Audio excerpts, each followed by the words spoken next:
It's our French Derby Part 3 at this point. Of course, two French teams going up against each other once again here in Europe League. Big French domination when it comes to players, but we'll start talking about the smaller brother in this one first.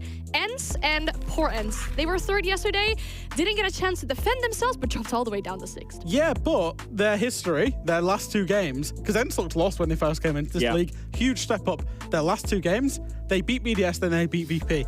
They're actually on a really hot streak right now. Yeah. And actually, are they the little brother? Because ENCE, technically, have never lost against a French team in Tier 1 play. Played 1-1-1. Done. That's one way of looking at it. I think Wolves have never won. I think it's very impressive the amount of mental recovery that they've had. They said themselves, and they admitted to it, that they were struggling mentally and not finding themselves in those first play days. They have really shown that they actually have something to do at this level of gameplay. So it's really nice to see that they got the chance from ENCE. Yep. They then kind of crumbled, and then they built themselves back up and took it back and started over on the basics. It's a special story as well, because one player on the enemy team has teamed with these, quite a few of these ENCE players before.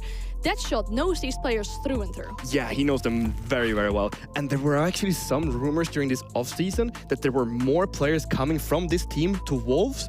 Obviously, that didn't materialize, and I don't know if either team can really say that they went out losing out of that, because I think that both teams have stepped up. Wolves have definitely found themselves again, and so have ENCE. So it's probably a little bit of a fight of like, did we make the right decisions here?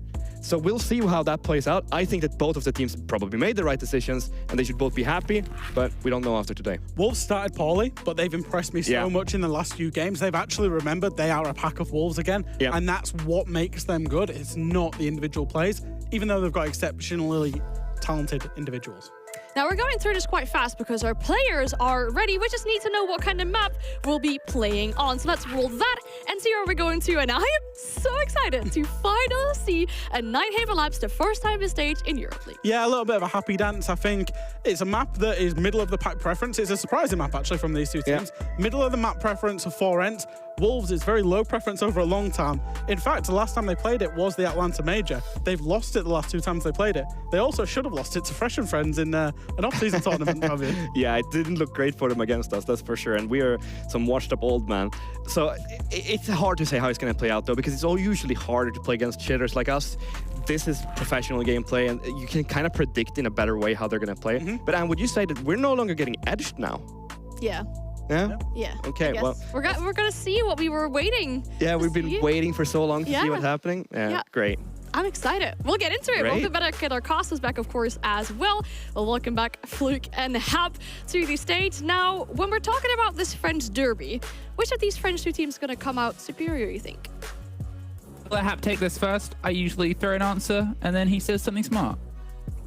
I think Wolves will take it.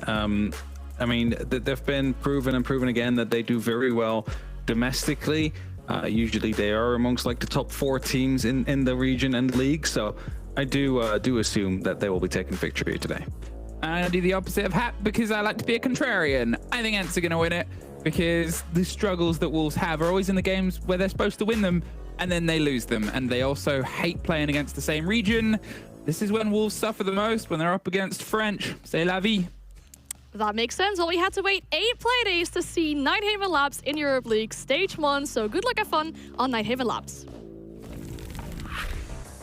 A joy and a pleasure to be going towards Labs as well, the map that we have wanted to see, because it was actually put, I think it was Mowgli who said it, that this is a really, really fun map to play when you are playing comp, because there's actually really, really good takes. There's really, really good design towards the 5 versus 5. Not so much when you're sort of solo queuing ranked, it's a little bit more chaotic, but the bones of this map are really great for structured teams. Yeah, no, that's for sure, and I'm always excited to see a map like Labs as well, because first of all, it is one of the newest on the map pool, so there's always like a lot of innovation that we get to see. The further we get along, the more times it gets played. And that's what makes it fun as well. It's not like two Nighthaven Labs are played the same, like, for example, a Clubhouse or an Oregon would most of the time. So, excited to see what these two French teams will bring. I know I briefly joked about it, but it is a thing that Wolves sometimes shut down against the people they know the best. There are obvious comparisons towards the many games they've played against BDS and the amount of times it has been something that's haunted them, even when they're looking their strongest. Now, ENCE seemingly didn't have that problem, being that team that handed BDS a loss throughout this season so far. Yeah, that was, I think, the biggest surprise that we've seen so far, because BDS looked untouchable up until that point. And suddenly, you know, this new team, ENCE, comes in, oh, look at that, 7-3. It's like no one expected that to go through. That was one of those a lot of Twitch channel points when went away that day. Void. Yeah, for sure. And I mean, that's always a bit of the fear factor that you need to have when you're playing against a new team. Like they're still unpredictable to that extent, and learning and growing quickly as they continue. I mean, there's been a lot of praise for the coach of ENCE in general, so you know that came into part as well there, finding that victory, then you know taking down Virtus Pro afterwards as well. So Wolves is next up on the list, and ENCE are very much fighting for a spot in the playoffs. Any point here would be highly appreciated. Of course, the Wolves, all they need is a single point to find themselves into the confirmed playoff spot. So that's what they'll be aiming for. I also didn't make mention to it as well before, but with the result that happened, BDS have secured a buy spot as well. Yeah, I wasn't 100% sure, but I thought there would be at least like within points reach for it. Yes. But they indeed confirmed it completely. Sitting at 17 points. At this point, with head-to-heads against anyone else who might make it, which is Wolves, they are locked in at the top of the board. They have a buy spot. They are sitting very pretty now. Just top two that could still go through. I think Wolves can actually overtake them. It's based on round differential first, if I'm correct, and afterwards the head-to-head comes in. So could always be beaten there, as Azax will find the second kill. A great start for ENCE, as Wolves struggling at the start of this map, trying to clear over the top floor here as they need to attack the basement, losing quite some bodies doing so. Keep our barrier up. They've got themselves a bit of a stretch around, but they're not too far away from stair sets. Skies could try and hit vending and peel his way down. They're drawing some focus towards the cargo at the minute. And with the Ram having a lot of work to potentially do down this corridor or around the side of it, he's just securing at least his own stretch. Bibu on the top floor is actually opening up above the breach at this point. The Bucks can get the 2 stories of destruction and potentially allow anything that might be placed on towards the external walls to be swiftly removed. Here, Shika, as the lead through, the Ram starts to make things problematic for anyone else at the bottom of cargo, and that means Azox's rotate is going to be, well, a little bit wider than he might have otherwise wanted to take. Safe towards the bottom of the stairs itself, but with a minute 10 and the players cleared out, how well can they hold on? Gonna be the big question, but you know, given the fact that they have the 2-player advantage and P4 kind of giving away the game here as he starts pushing through, taking out that camera, I feel like ENCE should have this one in the bag. They just need to play on contact of each other here, stop the few entryways that Wolves have. It's not like they've opened up massive amounts of the actual breaches or hatches. I think it's just a single one and a staircase or 2 that they can deal with here, so it should be quite easy to shut down. 45 seconds, and as you said, it's a very specific push that now has to be opted for and operated, and there's still skies loose above as well, so there's still this pressure of somebody potentially coming around in 30 seconds. There's his moment to activate. He's heard or been pinged that they've dropped into the hatch. He's about to get above them, but he's not quite aware that they're watching for it. There's the take onto 1, doesn't quite get the full finish, but finds the swing as the kick gets stopped inside as well. A 5 versus 2. 5 versus 1. Skies locked in and cemented. The plant could not be confirmed. And a good final lock-in. Yeah, pretty solid round to come through there. Just completely locked down. And it all started with Wolves trying to take it over that top floor, trying to gain that ground, start opening up verticality towards the first. But losing those 2 bodies early on, that really hurt them. Because first of all, it hinders your strategy. You lose a lot of that utility. But afterwards as well, like, you just don't have the manpower to force these trades with. So really well done there by ENCE. Well, it's the first round. I mean, we've seen that swing in the previous game and then entirely go away. We know how long these games can get. They've been pretty long games so far. Will the night continue? What's the time in France? 8:40 p.m.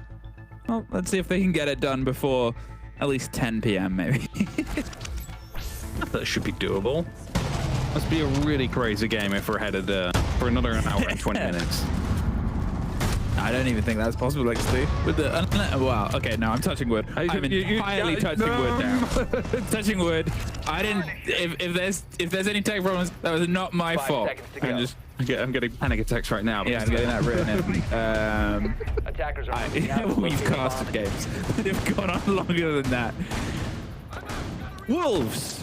Not quite the start that they wanted, but now they can build behind it. You're always going to see defense be a bit of a positive swing onto this map itself because it's still being learned. It's still being sort of structured and thought out. As I said, there's a very engaging game that might be hidden underneath the mess of how generally you see this map played inside ranked. It's one of the widest divides I've heard between how it sort of gets itself attributed towards the play inside comp, and I guess that's just because we haven't seen it a huge amount yet. It's also that, but also these pro teams, of course, they spend way more time on this map than the average ranked player does. So everything is just so much more intricate, and they know exactly what the strong points and weak points are of that map, and which rooms are absolutely key to take, but also the 20,000 angles you can almost make in each map to deny these kind of pushes to come through. It just doesn't really happen on ranked that much. Of course, as soon as you get towards the higher elos, you know, that they'll start becoming more and more of that sort of play. But because it hasn't been played a lot yet in Pro League, there's also not really any strategies that are being stolen, so to say, from the ranked by the ranked players for their own ranked games. And this is probably one of those ideas of how these takes formulate as well. If you're pushing up towards the top, Rykos is on the roam. You can see a heavy hold towards the top of blue or fish or aqua, whatever you decide to call it, as the breach has otherwise made its way on towards the back of the IT and the connector side. They're still trying to fish from underneath, and Shinka does get the rotation out by Nako. They've got a full lockdown here towards the top of Garage. They might not know about that loose player, but with a minute 10, with the IT breach, with a lot of Garage focus, ENCE are probably going to get a very good idea on where this kit is going to be attempted to make its way into the site. They'll have the opportunity to rotate around as bibu takes small amounts of damage. As looks to be shut down. Deadshot looking all the way to the opposite side of the map. Rykos. Yeah, indeed. Will find at least a response onto Mowgli. That's a huge one. Moves it back slightly, and he makes his way back towards the side as well, so he's definitely going to keep that pressure up. Being droned out, having the wall pop. There's a player that's about to make an entrance behind them on top blue, but Skies at the drop onto Shinka, and there's a kick cold, but there's a bibu hot. Gets the trade, gets the retake, and gets now a bit more of the presence and control they wanted.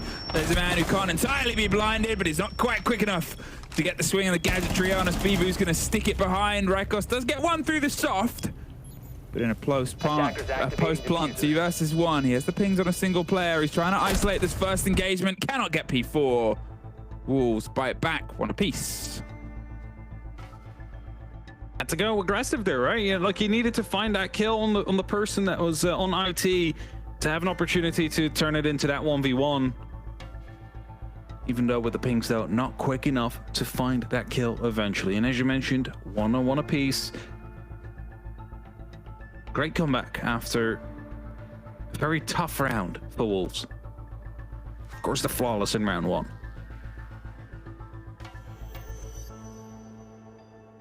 However, it was mentioned before on the desk, they've been going through quite some growth throughout the stage. Of course, you know, in the tournaments that happened before stage 1 started, they were struggling, not able to put the results on the board that they were really hoping for, and they came into EUL, a 2-7 loss against Secret. The 8-6 win against Wild, probably would have hoped to take that a little bit more cleanly. Looking back at results right now, after that, 3-7 loss G2, 6-8 loss Fnatic, and then the switch flip, 7-3 victory against BDS, a 7-3 victory against Virtus Pro before they were given the bye for the previous play day. And that's the kind of growth you want to see in these teams. You want them all to be the best they can possibly be. And of course, when you're just entering Tier 1, you're going to find some rough games to start things off with. But if you didn't...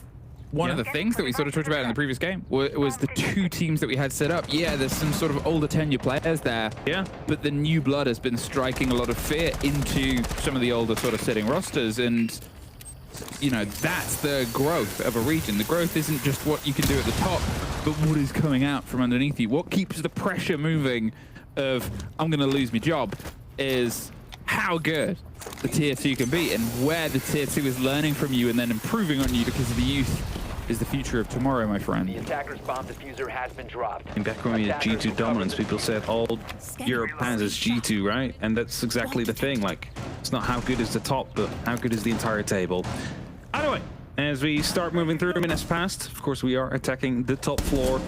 It's going to be a mirror window that's going to be making things slightly difficult in the connector out there. And all that they do have a way to deal with it. It's Deadshot that has a reaching round can be used to crack the mirror window.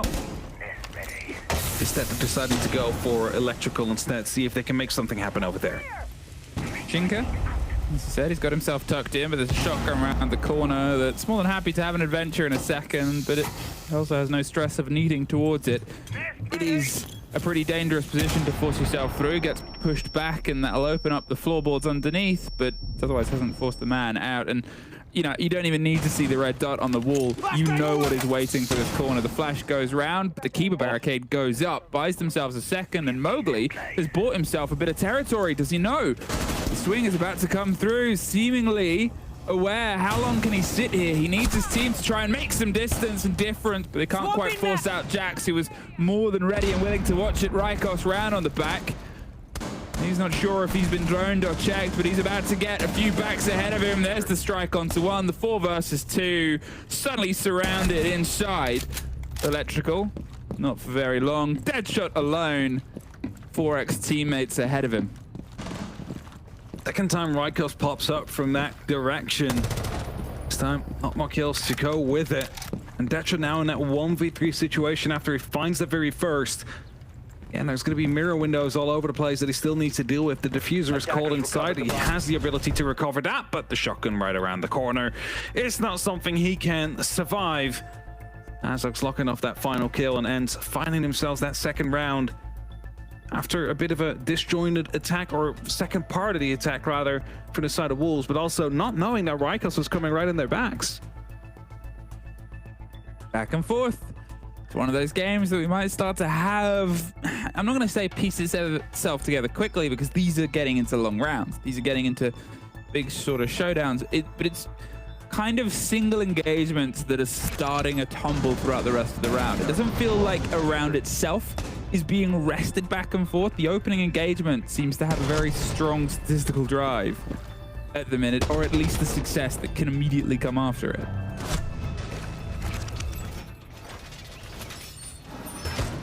Basement we go. And looking to find their third round. Went pretty well last time around when they were here. What was it? Flawless round that we saw?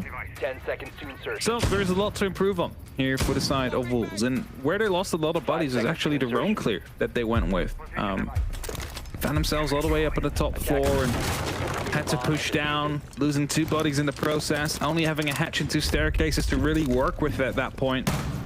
Playing right into the defenses that ENCE were setting up at that point. It's a bit of a different hold though this time. See the hatch that was inside of the warehouse already opened up. We see some players playing around it on the floor right above of it. And the Shinka is looking to open up warehouse. It's definitely going to be causing a bit of a shift on those defenders. Here we go! Stay back!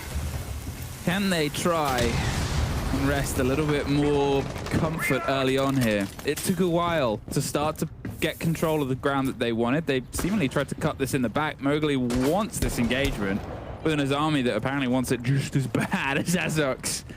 Wiggles the ponytailed head back and forth towards the swing, but otherwise just starts reconstructing, rebuilding. An architect operator showing why they've got that name. Headshot. Finding one in the flank. Great shot to come through. Instantly looking to find some more, but a rotation already happened on the staircase. Mowgli now on the chase as well, hoping to at least find something. Traces the Tracers, almost finds Azux. As Jax found a C4 kill onto one, but a good read from Mowgli, knowing he was being flanked at that time.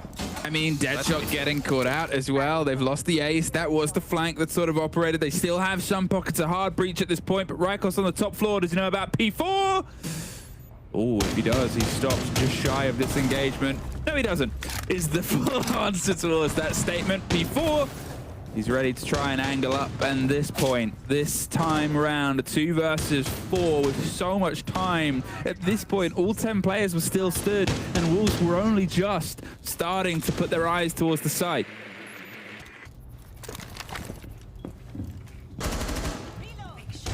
Be carefully, a minute left. It's plenty of time. There's only 2 players as well on ENCE that they need to find. One player will go down. It's 1 player indeed, and Jax is just gonna hide in Animus. Hope for the best. Do they know he's there yet? There's red pinks coming out on him. Oh, this is bullying. No way out, trapped in a box. Mowgli does get caught. There's almost 2 the trade. I mean, he's got to run out of bullets at some point, right? Well, that's kind of the motto there. It's like, they can't kill us all if we start moving in. And of course, at some point he ran out of ammo there, so he worked out that time, but he definitely got very close there on finding that second kill to come through. Again, we're getting this taste that entry statistic is becoming a very defining feature of this half. We've not had a game traded so handily as before. Not only are the sites sort of changing hands, where both of them have now been able to find a success and a failure on the 2 sites that we've had, but it's also seemingly fully swinging in backwards and forwards between the pair of them. And I mean, at this point here, it's really hard to distinguish who has the upper hand at the minute. Back and forth, we keep trading. Jax almost. 10 seconds to go. The big play coming through there. Or at least at the start of a big play, because there's still a 3rd player pushing in afterwards. So. Yeah, there was a 3rd player. Yeah. And he would have had the pistol out at that point. It would have been an opportunity. But yeah, it's going to be difficult. 2-2. Like what a dancer wears. 2-2. Yeah. Yeah. It's not the one I was referencing, just the 2-2, yeah. Oh, okay, sorry. Sorry about my accent, you know. We find a different take here down towards the basement. As I said, it's been back and forth, and they think they can fourth it once again. ENCE, the breach will go off. Both walls popped to prevent anyone tricking it.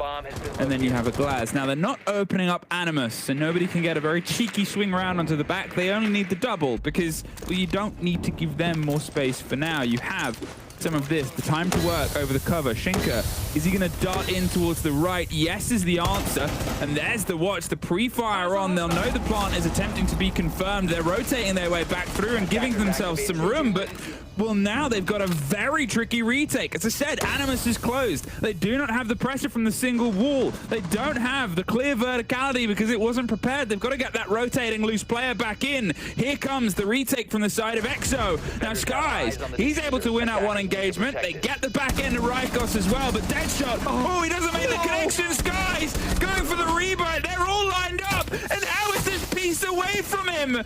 Looking for the feet. Going for the single player, waits, lets the time tick. bibu's playing this expertly. The second feeds themselves in. The Hasham peak, fire the 4, there's 3. bibu, he's got to the pistol, it's an ace!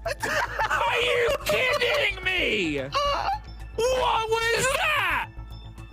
He gets an ace from the same position. He's prone, everybody just feeds into him. I don't. What am I watching? What? I mean, an ace, and he took 2 steps. The first 2 kills, the round was won, but he just took. Oh.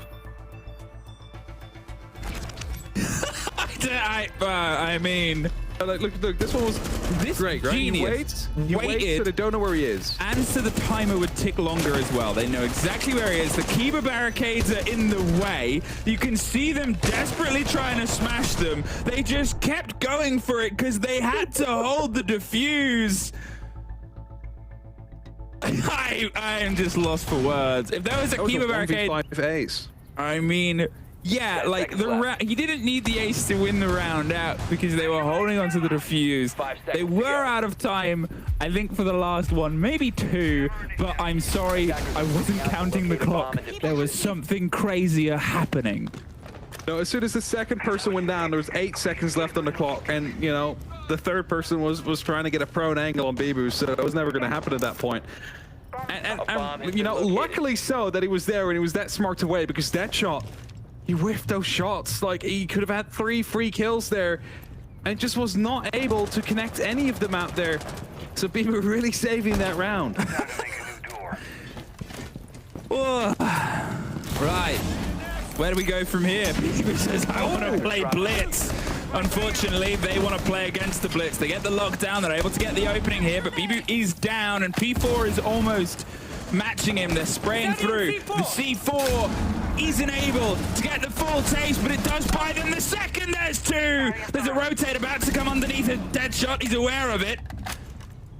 Gets himself into the 3 versus 2. They went for the rush play, but the kit being here makes things a little bit dangerous. They got to see if they can try and recollect and wait for his teammates to approach and reappear. If they can isolate one of these engagements, get a 2 versus 1 without the other getting involved, they could have a good moment here, but they want to make sure they don't hand them, well, probably this. So the initial push, I like the use of the EMP there because it stopped any of the smoke canisters to pop. Score still, in the end, you know, shooting at the feet worked out well as NAKO Attackers recovered the trying to challenge 2 positions at the same time. Is about to be swung. Actually finds the kill into Deadshot there. Shinka, the last man standing there. I'm not sure if he's even aware of it that he killed the person at that point. Shinka missing the opportunity to find NAKO as he's rotating out. Now finds himself in a 1v2 with 1 in IT. He 1-on-1 on the warehouse mezzanines. He seems to be aware of their positions though. The diffuser still dropped, needs to go and recover that. Does that now. Has the pings. He can isolate these 2 if he cuts the angles just right. Well, here is the first. Gets a good scrap. Expects the second to pop up from behind him. He's got 40 seconds. He knows when he weighs this engagement. The timing is just as important. Holds the plant for now. Might secure it. Pulls off. Baits, but NAKO uses that to just get closer. Doesn't actually go for the follow through. The Kiba is the second option as a plant position, but both players are closer, and there's the rotate from NAKO. Slips on by. Shinka now has a very dangerous situation. They're both close enough to have this investigation of a fight at the same second. Pre-firing. They're down on the ground. A great pullback from ENCE. It was a rush attempt that was shut down early on, but they still held on with a man disadvantage. Scrappy round early on. I mean, the Blitz, they wanted to go quick there, met the smoke, instantly got downed on that first engagement. And afterwards, it was a bit of a recovery because they knew the flank was happening, but they just didn't know that they had someone pushing in through CC hallway to go for a bit of a challenge. Jax here with an amazing one, and then realizing the second was down, having to go for it. Just enough bullets in to secure him, but Deadshot instantly afterwards locking off. I don't think NAKO realized here that he got that kill. 3 apiece. What a weird way we've got here, Hap. The game's going on a bit of a roller coaster of emotions right now for both ENCE fans as Wolves fans. And ourselves. And the players. Everybody. Yeah. And it's just, who knows what's going to happen next. Time will tell. 3 apiece, evenly reset, and Wolves now, they can see if they can try and push the distance of this onto their defense. We've only seen 2 sites so far. Will they treat us to a third is a question we might get answered. E4, he's gone for a bit of an adventure with the pulse. Get a great read on potentially where the push might be coming from, or a catch on a loose player underneath. But otherwise, you can assume the start of this will be some pressure towards IT, maybe onto connector, and towards the side of jungle as well. Trying to go for the opening here early. Making sure the utility and information is there. That EMP is going to give away the fact that they are going to go for it to the bandit, but bibu not close enough to attempt anything. Also, of course, a double utility use. The Selma out there as well. It's guaranteeing at least a opening onto that side. Yeah, it's the double dedication, and this is the second part I talked about, where you've got IT open, you get connector open, or as I called it, based on Pengu's recommendation, please call it jungle, because the other room feels more like a connector. That's a thing to argue with Nicholas in his Twitter comments about. Otherwise, you get that, you get the big open space, you get a little bit of chance of a rotate, and you get a lot of pressure, both on anyone that might be trying to rotate their way back up towards the site, suddenly having to pass these big open firefights, but anyone holding towards the top of garage, or anyone holding towards the connector room itself. Deadshot does find Nako, gets the opening into their favor, and this was a statistic that gave us the read of the final round, but since then it's been broken after that ace engagement. Yeah, what can they pick up about what's ahead of them? A lot of information from that pulse. Nitro out. Detonated. Kill confirmed. Oh, hello. What? Bomb diffuser has been dropped. That was sudden. What? How long was he there for? That's what I was wondering. Were they just like in the same room together looking up? I think it was, because we saw a player just creep in there earlier, right? Looking up the hatch. Were they in the same room the entire time? This is why we want labs. What a wonderful, chaotic place it has turned into. Yeah, I mean, that's a scrub back the VOD and look at the players' perspectives on how that engagement came out with the read on intel and how things pieced itself together as well when you've got a pulse that's trying to call all the best heartbeats possible. Well, I think they had the read there on where Jax has made their way in. He's about to find a fight here on the corner. There's a pickup on the back end of Wolves. Wolves pull themselves ahead and break a replay of that. I want to see a replay of like just that part of the round where we saw the attacker look through the hatch, like upwards, and then the pulse shot right afterwards. If they were in the same room, that would have been really funny. Just like staring at each other, like, oh hey man. They're with their backs against each other, not knowing of each other's presence at that point. Two ships passing in the night, playing billiards. Exactly. Until the C4 blows up and one Until the the other C4 way. blows up. All right, so here comes the Nitro. And he just walked into the room afterwards. All right, so they weren't in the same room. Okay, but I guess, you know, it's, in slow-mo, it's very easy to be like, why didn't they know? But they're looking up at a different engagement. The C4 player is probably going to try and read what happened there. You don't entirely know that the pulse is then just going to beeline it towards billiards. 10 seconds left before When you die, it takes you a second to find out where you died from, unless it's like a right-on gunfight, right? Like if you're fighting each other head-on-head, you know where you get shot from. If you just die like that, it's like, Attacker's objective is to locate a bomb and defuse oh, there it was. Yeah. Like, it takes you a second. 3 to 4.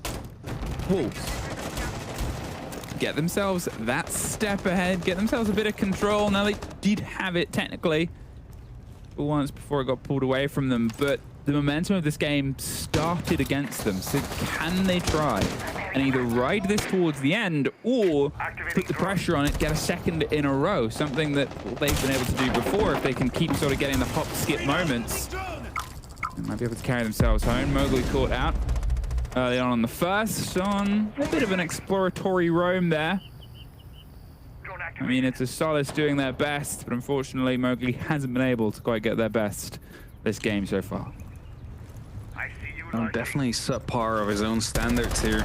Loading new mag. Comes a scan from the Jackal, knowing of at least one of those players. Going to be Keeper Bear set up to try and keep the shots off and allow a rotation to come through.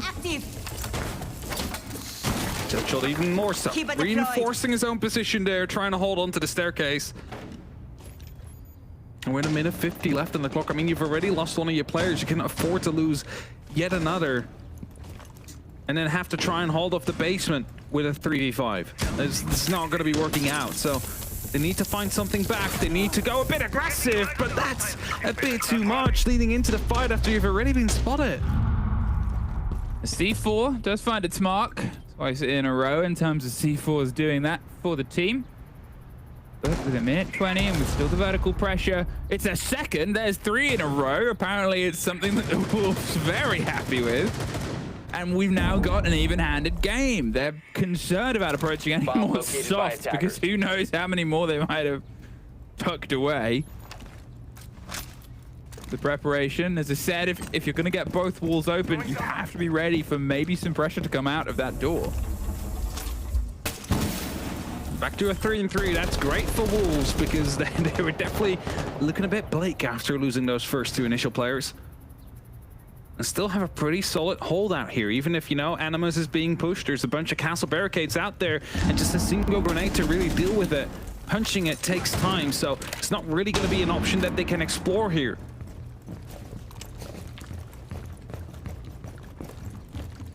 What are they going to have to do? The force down vending stairs. Exosuit is held by bibu. Gets the lineup, but can't quite confirm either of them. A 3 versus 2. They're holding on. They've got themselves stepped up on the breach. They're very close to an angle. He's blinded, but he sprays through it and gets one with Azok's getting the trade. And now going to see if he can get the plant. 5 seconds left. Shinka, he's going wider and wider. He misses the first engagement, sprays towards the second. Almost had a golden opportunity, but now he's got a very dangerous one to try and retake. He knows he's in the middle of a firefight. He's pushing onto the first. He has no idea when the next is going to swing. Thinks this is the safer one to take. Tucks it, but Azok has it locked in. And, I mean, it was their round to win. They almost didn't, though. The dumps went away from them, but able to secure it in the end. Focusing on that plant. We've seen time and time again how important it is. To get into a very quick technical pause. Oh no. Emmy, what have you done? Oh no, what have I done? This is my fault. Tech pause will take 50 minutes. But this is a moment to mentally reset. You're not allowed to talk to one another. You're not allowed to communicate to one another. I have to be honest, I did ask the head of operations what the exact ruling is. Is it communicate or talk? Because otherwise you could sing, but I never got an answer on that. So I can't give you the inconclusive answer for it. Okay, thank you. I tried. You gave it your best. I mean, that would be content, right? Tech pause, people start singing to one another so they can still communicate. I'm not saying it's going to be, you know, good singing. I don't know if the players have that in their voices. I wouldn't want to make assumptions because you never know who's got secret talents. That is true. I know talent that has revealed secret talents to me.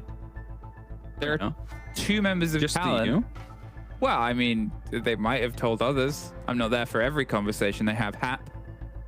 Well, I'm sorry. There's a video that I have that was recorded in Brazil in the green room of 2 talent members performing a flawless piece of choreography to, I'm gonna say, what is the equivalent, like a Disney film, like a you know, like a High School Musical style thing. I don't know if it was specifically that, but that kind of energy. There's 2 talent members, and I don't think if you at home were to guess what 2 it was or which 2 it was, would get it. I think you could find one. I think 1 maybe. Both, no Yes. way. I just don't think it's gonna happen. And they were great. If they do guess it correctly, will you post the video? No, I don't think that. I recorded the video. I can at least cut myself out of this equation. I can't dance. I have no rhythm in my body. But I recorded it, but I think it's their private moment. It's their private moment, right? Unfortunately, I may have cursed this game. We are going to go to a quick break before we're back in when this tech pause is fixed.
Friends, we are all back in here and back into a game that had a brief tech pause, but things are ahead of us now, and, well, we've still got at least around roughly half a game left here. Wolves, they are now onto their defense. It was a 3-3 half on Labs, and now it's ENCE to see if they can try and pull back, as that 3-3 is started to slip away from them. Bomb located by attackers.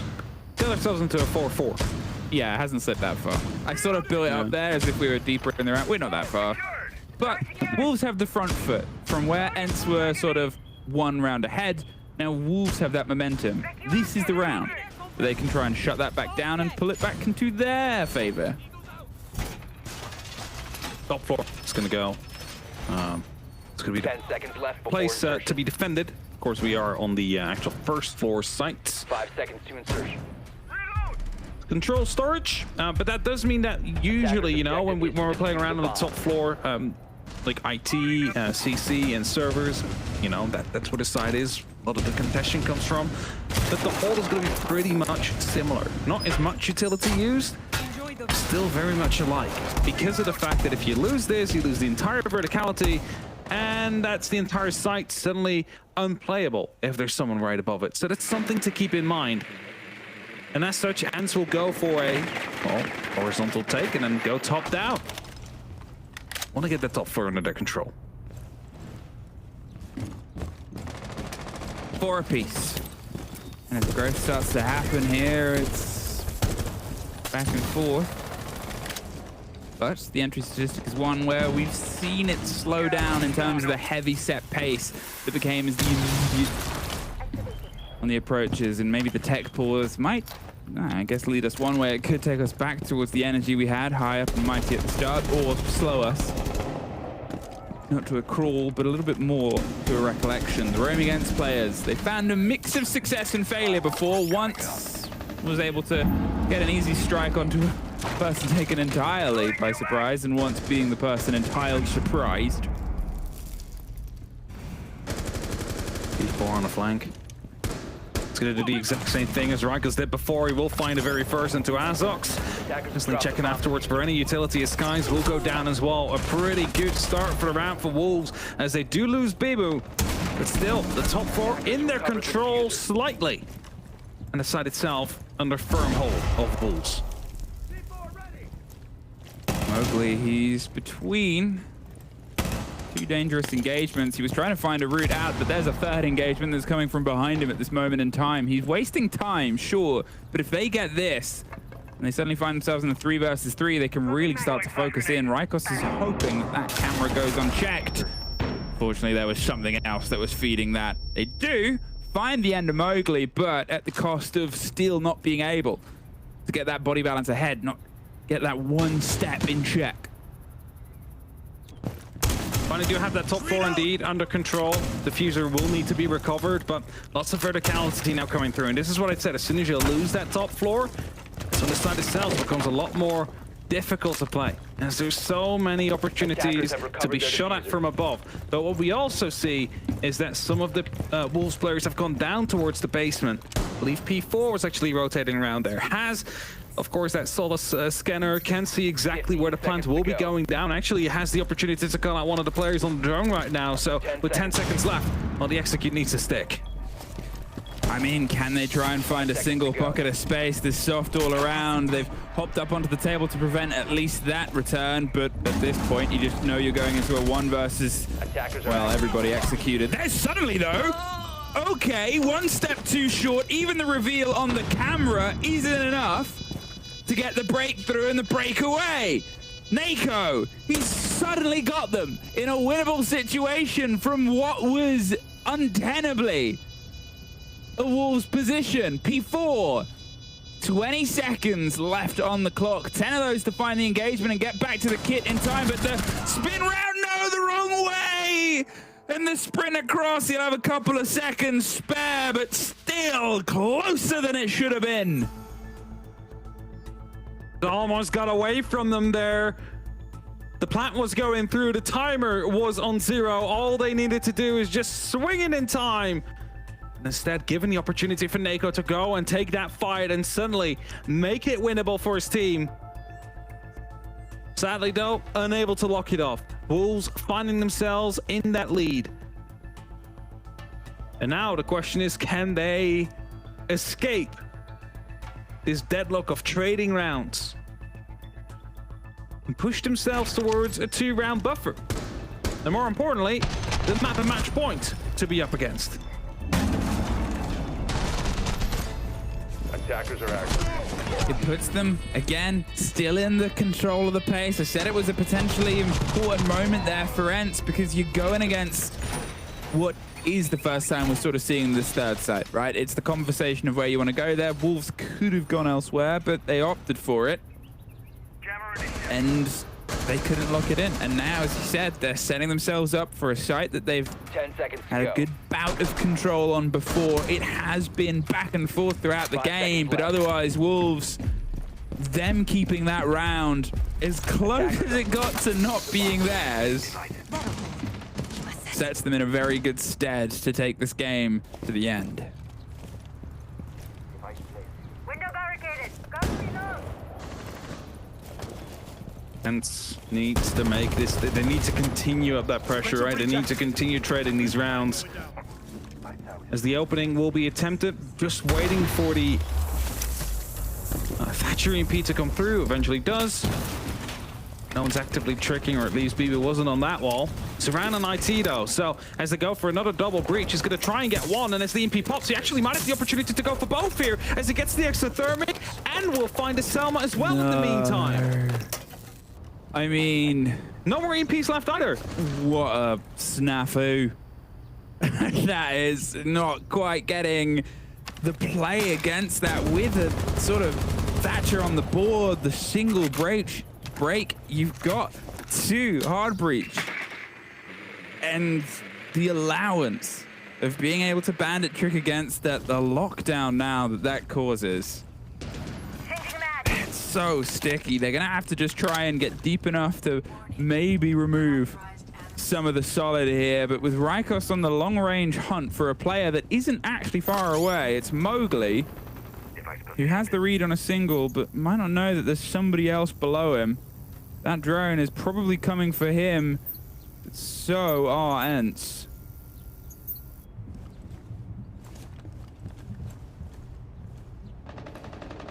Waiting carefully, 1:10 left on the clock. We're slightly headed towards a position where ENCE just needs to send it. They just need to go for it. Because they're not getting the control that they hope to get. And that all started, of course, with the fact that they were unable to open up the IT wall. And that's just a whole nuisance now. Mowgli hasn't found the engagement yet, but they haven't found him either. Shinka is getting a little bit aggressive on the blue aqua stairs. Rykos might be the man that gets pinched out finally by the Solace, but with 40 seconds, and you're looking at a lot of soft for the plant. Doesn't really matter where they go if they still have the control underneath. Deadshot is the first removal on towards rafters. Bibu, he's prepped up, ready on electrical door. The flash will come through, and he'll just sort of try and muscle memory his way back towards the pillar in the middle. 20 seconds. They still have to secure the plant itself. They've got themselves a bit spread out. You can see Mowgli's on the rotate underneath towards garage, towards the cover and the protection. With Nako getting Bibu, he's about to have a big impact. There's some fights lost either side. Mowgli does get Nako on the rotate. They quickly swing around and get it. Skies gonna see if he can cement it. A C4 might be the end of this round. Is it in time? Oh no! A sliver too late. Shinka has the long-range run. They have time to get the player up. Almost perfect from Shinka. Not quite enough, says ENCE. That reload cost him there. He decided to finish the reload first rather than just continuing to running at that nitro cell up. It was half a second, maybe a little bit less. And thus Wolves unable to break away now. We continue that drawing game, that back and forth. Everything seemed to be going well for so long, right? Like the wall stayed shut. They had pretty good control. Just, you know, the first one going away from them, you know, so be it. But after that, it just all snowballed out of hand. 10 seconds remaining. And like Shinka going for the reload here, at that point. That is what cost him eventually.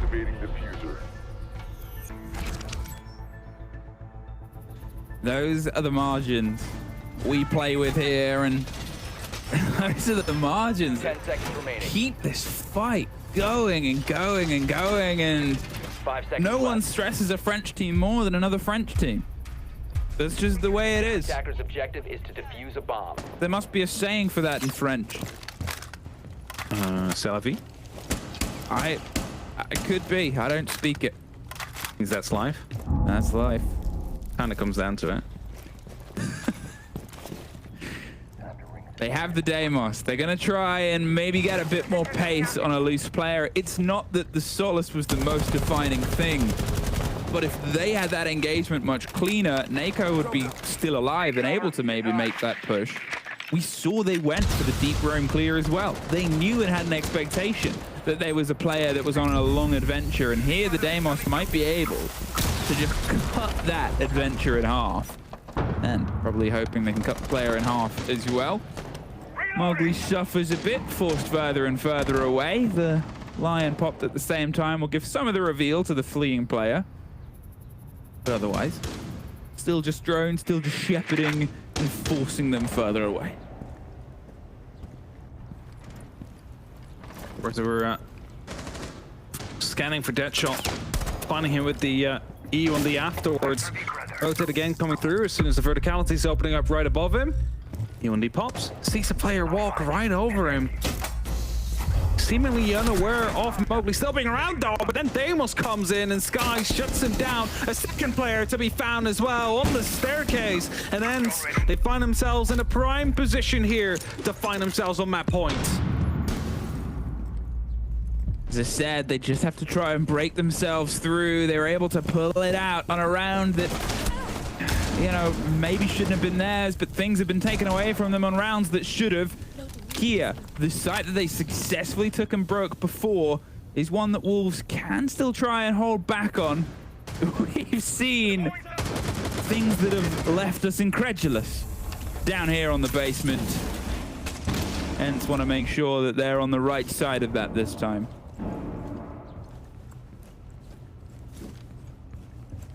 E4 sneaking around. He has a great opportunity to make something happen. He could be around defining if he does it right.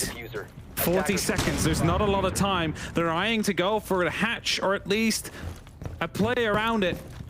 Sensor on the lookout. It looks like Skies might be watching forward as Azix will go for the drop. He's looking to go for the plan. There you have it. He was waiting for it. Finds that kill. And that might secure the round. 4 versus 2. Shinka. He's trying to get a bit of a slide through. Here's the Goomine pop, but the dangerous place to drop in. There's the plant. A little too late. Now his position is revealed. The rotate up cargo stairs is cause for a bit of concern, and he's not opting to take the fight. Instead, wants to try and get it behind the station in the middle. Gets it, but with one outside the breach and one above him in a moment. This is very tricky. He's going to go for the long arm. The grenade will force him off regardless of the bullets that quickly followed. There's the end of it. ENCE sit themselves now on that potential full points. That will be huge for them, as it would catapult them out of striking distance for G2. All the way up to 12 points. Right next to Into the Breach, and also even over Wolves. So at that point, Wolves will have to worry. As if G2 win their game and in regulation, they go up to 11. And then Wolves will have to play against Secret for a potential spot. Actually, I think Wolves might be fine. It's rather Fnatic that is going to be in trouble. Yeah, it makes things... You're always doing quick maths and running things out. It puts a lot of our teams on that sort of 11 to 12 to 13 point threshold. But the further that gets away for teams that have already played today, as you said, Fnatic, they only have that potential 3 points ahead of them. They are looking at engagements that they don't have a play in. You've obviously still got G2 and Wild. You know, ENCE getting out of reach, I think, might mean that Wild haven't made it. It might even already be true. And Wild are out?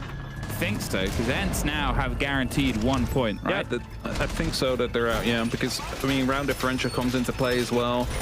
Wild would maximum be able to get plus 14.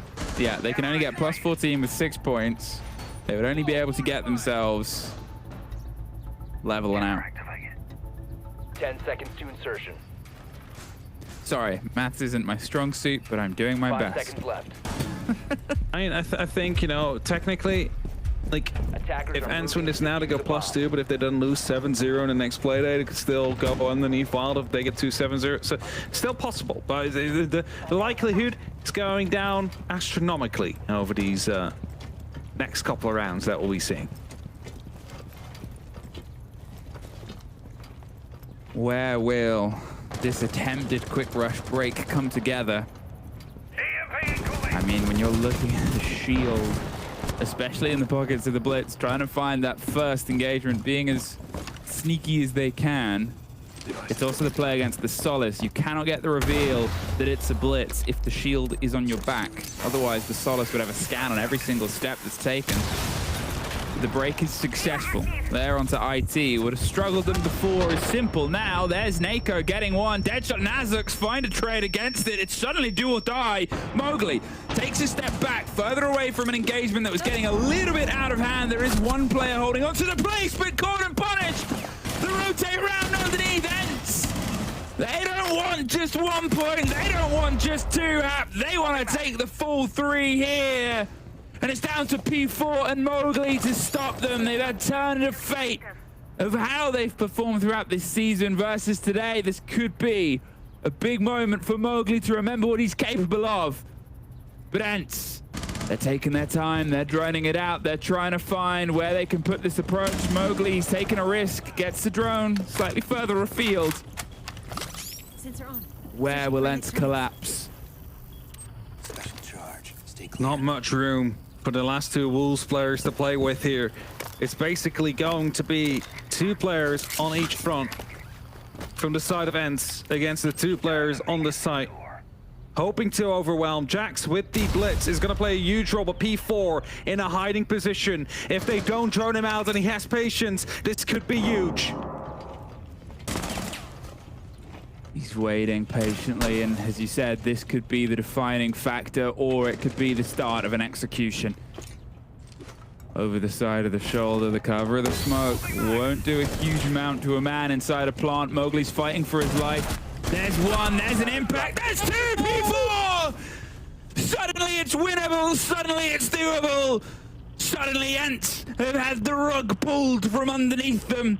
P4's waiting for the swing round. They don't have the kit, they've got to recollect it, and there's an angry Frenchman with a shotgun holding on to the room itself. They're not sure where the fight is to take, but Mowgli with the double! And another round that defies belief happens. As I said, he was in a crucial position, hiding on top of that couch, just waiting for the perfect moment to strike. And as soon as the blitz turned his back towards him, that was a kill. He could not let go. Doubling it down with a second one on top of that. That's a difference maker right there. Suddenly you're in a 2-on-2. And now, both of the points on the board means that Wolves have escaped any form of potentially being knocked out. They've confirmed themselves. And ENCE just looking to put an extra one on the board to make their job a little bit easier on that last play day. P4, a huge 2K here, followed by Mowgli with a huge 2K as well.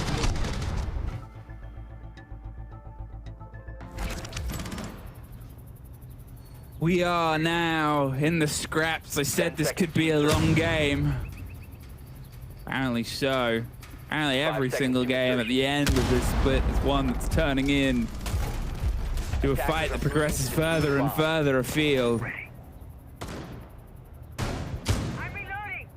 What is going to happen next? Who will get this first taste? It's been perfectly even-handed across the 2 halves. They've both shown skill and capability across most of the sites, opting for this as the first hold from the side of Wolves. I mean, it was close before. Here we go. Stay back. Activating Selma sequence. For a second there, I thought Skynes had a bit of an issue, but the opening will be there. It's going to be giving them the opportunity to fight over that top floor It's about to get hot. and see if they can repeat what they did in some of these rounds. Again, it was an amazing clutch to come through that eventually stole the points away from them, but it is due to a lack of their own information. If that would have been droned out, that probably would have been round secured for them. Drone out. The E1D and the hunt from Deimos working together to relocate these players. Ooh. Close on the impact, but they were cutting it much closer last time. They're going for a bit of pace and pressure onto Bibu, who's holding on as best as he can, but it's P4 that offers that shoulder of support. You know exactly where he is. The blinds will cut him in on the corner. He's not going to move, though. More concerned about being caught elsewhere. Deadshot has some of the cover. They swung into the room and able to connect a couple of kills together. There's still some presence of Wolves, but they're actually going to peel themselves away. It's hard-fought vertical, a 3 versus 3. I want to make sure that that doesn't drift any further. Apart from P4, a man of the moment, he's waiting to see if he can try and perform a trick twice.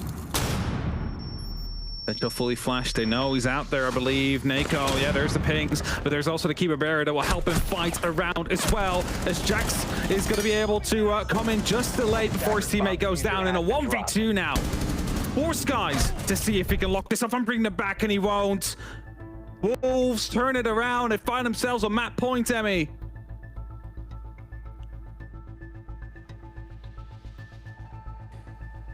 I mean, it just keeps progressing, right? It just keeps pushing itself further and further. I don't even think it's that sort of moment of saying that we're, you know, out of the woods or out of the park or out of the pressure. Because it's seemingly never ending. It's impossible to call. It's impossible to get a drive on where this goes next. I mean, the game has been very back and forth the entire time so far. It'll sting a lot. I mean, like a couple occasions, we've seen those 2 rounds in a row to be locked off. But Wolves, as they find themselves with 2 in a row, needing 1 more to find themselves at 2 points. Again, it doesn't matter for them in terms of qualification. Seeding, however, is where it might play a factor. That 1 point at the end of that final playday.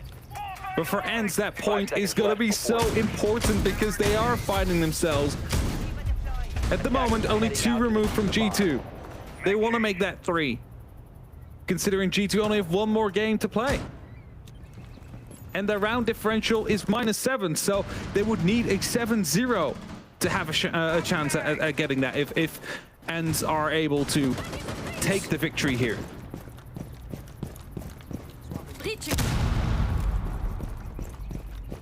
ENCE 1 step back away, but it's not unfamiliar territory for how this game has got itself to its almost conclusion.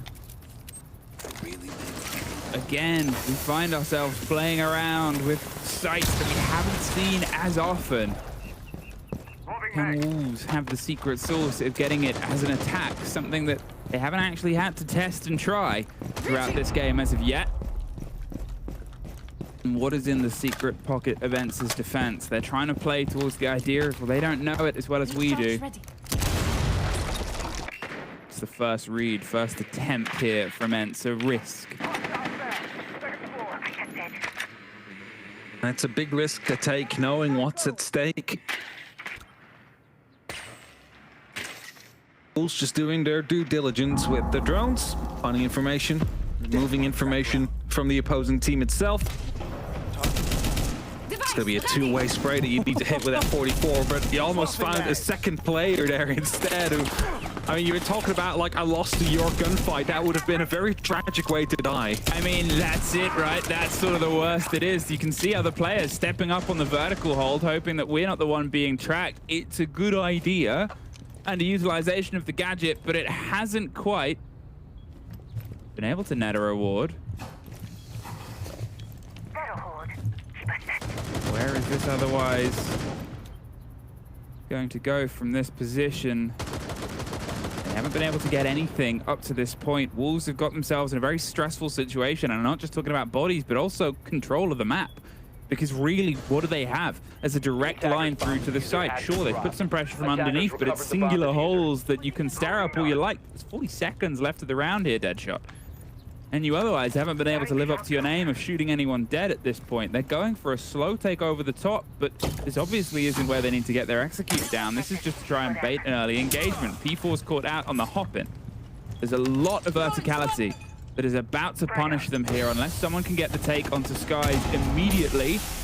The cover of the smoke is the hope. They pull a couple of steps back. They try and bleed and run their way through. They're able to get some of the coverage. There's an awareness, though, that they're coming for the strike, and they do get that planter cold. Mowgli recollects the kit, tries to find somewhere to go as Deadshot's able to secure a kill. They're on soft 2 stories of it. Skies is still tearing people apart.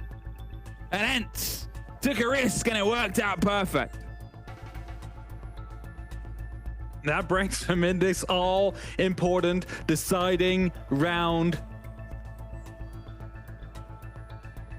Mentioned before in the previous one, if they manage to find an overtime victory here, it is 3 points loose from G2. They would go up to a 0 round differential. G2 then would need to find a 7-0 against Wild to get themselves an equal round differential.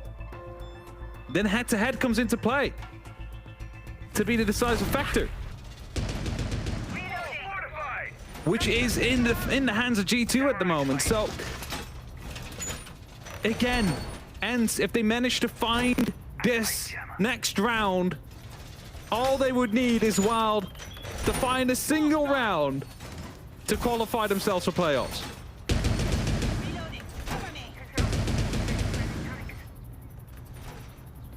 All down to this. Every statistic about it being a traded game, every statistic about it being a back and forth. 5 seconds Every remaining. statistic about who can win or lose this side doesn't matter. Attacker's objective is to We've locate a seen bomb and takes defuse that it. have defied belief, and we've seen ones that have gone half of the course. It's a game that's stretched, I think, both teams, but in curious ways. Barrier formed. Fever deployed.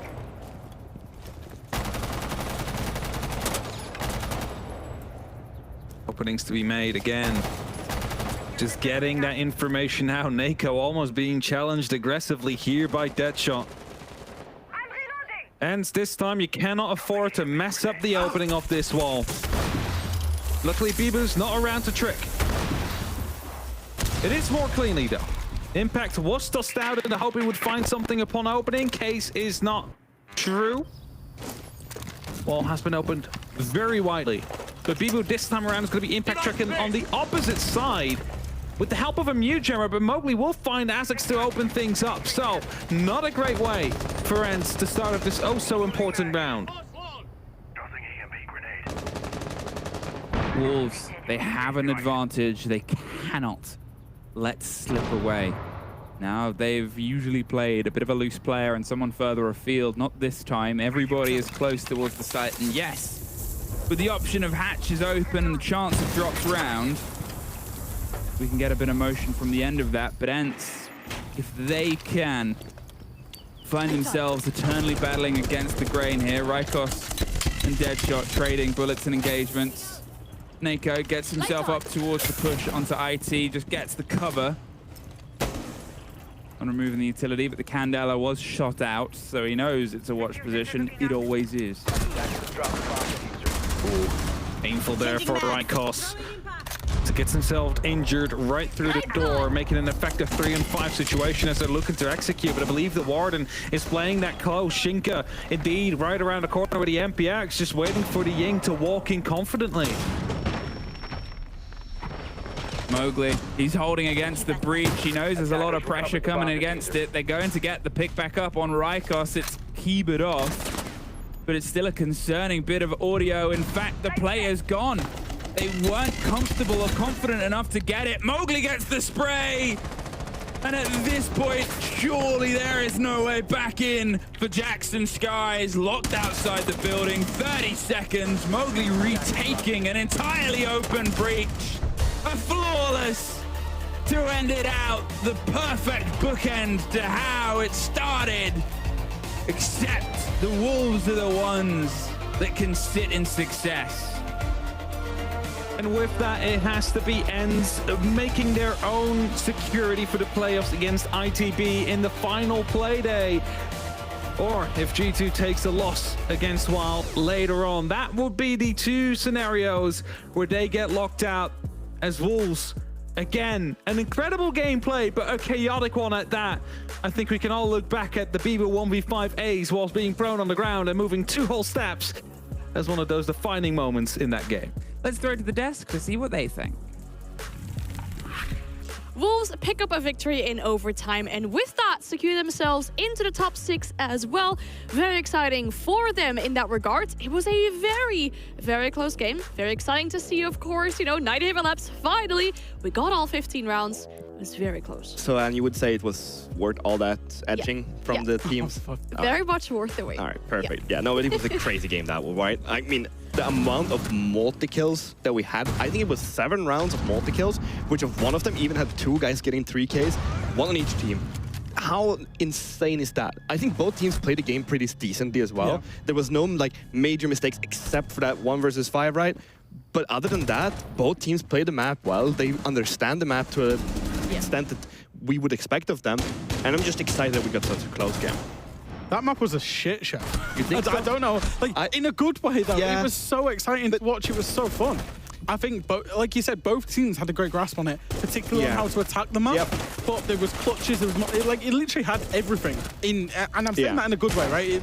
It wasn't bad quality at all. It was high quality. It was, not attacker favored, but 50-50 for Night which is very uncommon. might as well be attacker favored, right? But that's where I'm talking about. Like, they understand the map well enough to attack that well. Sure. Again, the 1-on-5 is something that shouldn't be there. It's definitely an anomaly.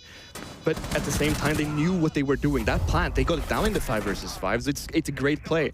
Overall, really enjoyable game to watch. And I think we had some outstanding performances from individuals on top of this too. What really made it enjoyable was that there were so many scenarios in these rounds where you had an idea, okay, ENCE got a significant man advantage. They're gonna get the plant down.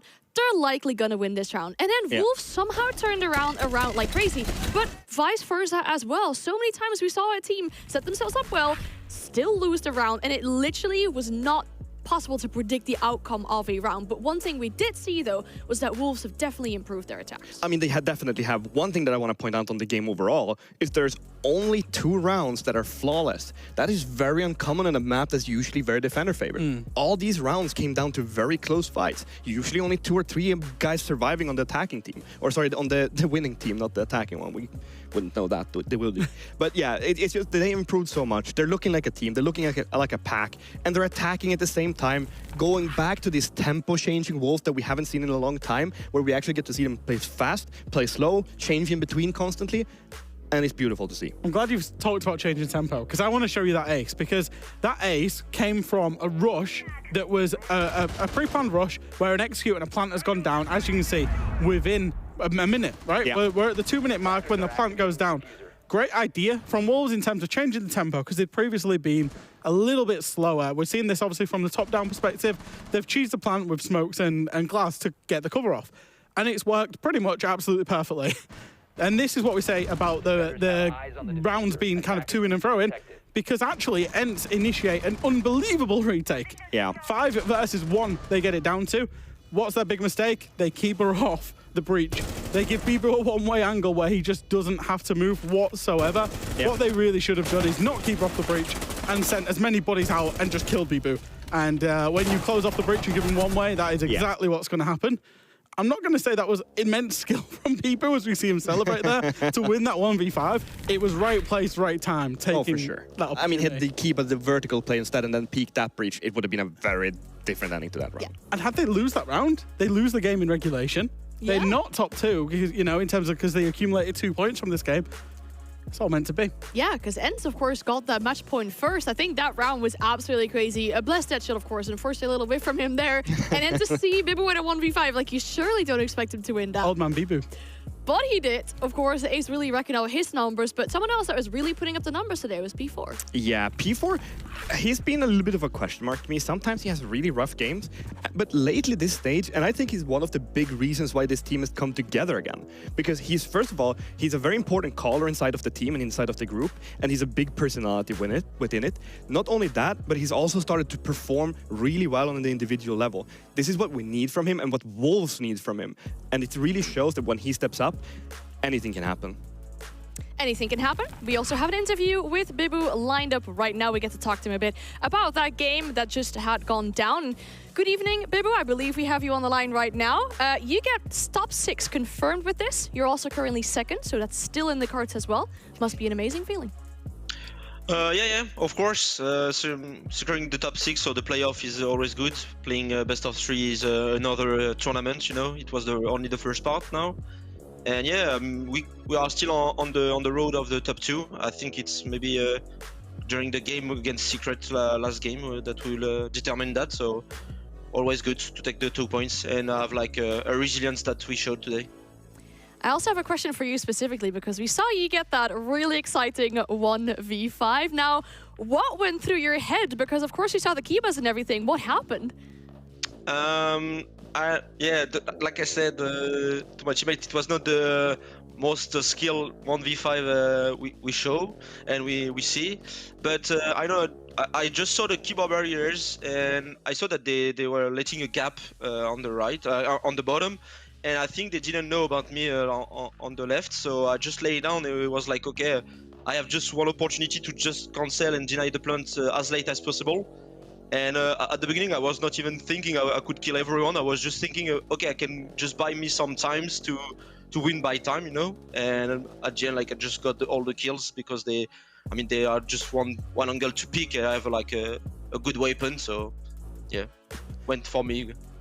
A little bit of a cheeky question from me here, Bibu. When you guys play BDS, obviously we know that you can struggle. This time you were playing a different French team. What was it like to actually beat a different French team, and what was it like playing against? Because obviously these guys are some of your friends as well. Yeah, true. We have like always a hard time against BDS, but I think we are improving match after match and day by day. And against ENCE, it's always good to play them. It's really close friends and good friends, all teammates from Deadshot 2. And no, it's feeling amazing. Like beating like amazing player, good players, always a good thing for us. We know that we messed up on some rounds, so we will work. But yeah, good match. Every time a good match we play them, so yeah. And then just a quick question about Nighthaven Labs as well, because it's not one that we usually expect you guys to play. Like, I have it quite a low preference for you. How come you brought out that map against this opponent? First, that we know that I think it's not their best map and not their preference map, so we are comfortable to go on it. We work on it like on every map, so we always can just pull out a joker, you know, and see, okay, you don't have information on us on this map. And I think they have like a good staff doing preparation, so we didn't want to play like maps that we already show. And we were confident on Night 7, so yeah, it was a good pick for us and we were confident. Also, like I think it's not that's attacker-sided for Night Havens. I know that a lot of people think it's really defender-sided, but I think it's most like people don't really know how to attack it for now, or sometimes just mess up. So yeah, I think it's like more like a 60-40, and today it just showed like it was a 50-50 on both sides. So. Yeah, to be fair, you did great on the attacks. A 3-3 split on Nighthaven is pretty good. Thank you so much for all the insights and your time. Enjoy the rest of the evening, and we'll see you later. Thank you. Bye. Always good to get those insights. And again, a very wholesome interview from Bibu. It's what we expect these days. Yeah, it's always. You can always be a little bit cheeky with him. I love that he never backs away from the BDS thing as well. He goes, yeah, you know, we do have this thing with BDS, but at least they can start their own little rivalry with ENCE now. Yeah, they know it. They'll happily accept it, and that's all good. We love to see that, of course. But we have one more game remaining for tonight, and for both these teams, it might be do or die whether they make it to top 6 or not. We're talking about G2 and Wild. We'll be back in a bit.